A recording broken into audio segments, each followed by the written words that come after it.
بسم اللہ الرحمن الرحیم۔ حکمت و دانائی۔ ایک بادشاہ نے ایک عجیب و غریب خواب دیکھا جس سے وہ خاصا پریشان ہوا۔ اس نے اپنے وزیر کو حکم دیا کہ ملک بھر سے خوابوں کی تعبیر بتانے والوں کو بلوایا جائے۔ حکم کی تعمیل ہوئی۔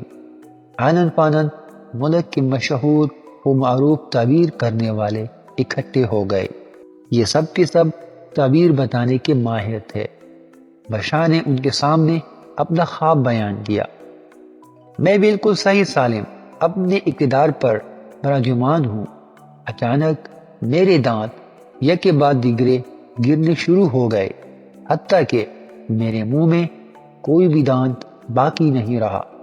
جب معبرین خواب کی تعبیر بتانے والوں کے سامنے یہ خواب بیان ہوا تو اکثر و بیشتر نے بادشاہ کے خواب کی کوئی نہ کوئی تعبیر بیان کی تاکہ بادشاہ کی پریشانی دور ہو جائے۔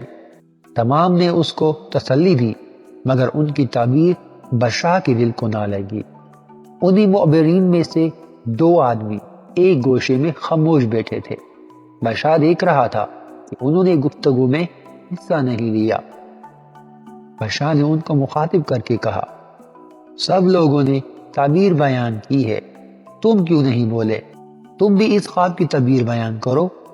ان میں سے پہلا کہنے لگا، جناب مجھے اس خواب کی تعبیر بیان کرتے ہوئے نہایت افسوس ہو رہا ہے، مگر کیا کیا جائے، حق تو بیان کرنا ہی پڑتا ہے۔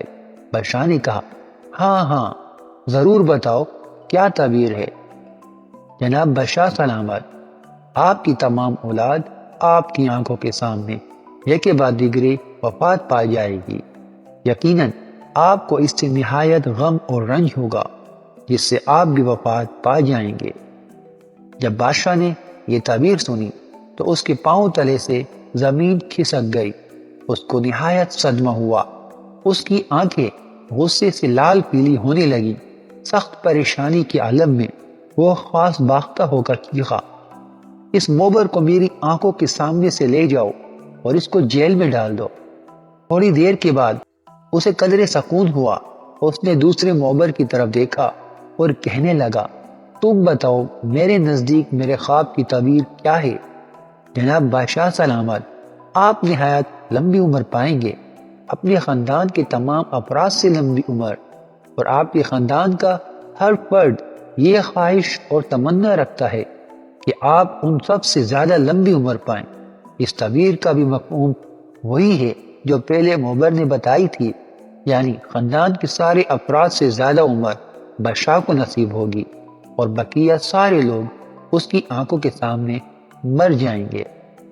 بادشاہ نے سنا تو اس کی تمام تر پریشانیاں دور ہو گئیں۔ چنانچہ اس نے وزیر کو حکم دیا کہ اس کو شاہی جوڑے اور انعام و اکرام سے نوازا جائے۔ اگر ہم تھوڑی دیر کے لیے غور کریں تو دونوں معبرین کے کلام میں کوئی فرق نہیں، مگر آدمی کی ذہانت اور دانائی اس کو بہت سارے مسائل سے نجات دلاتی ہے۔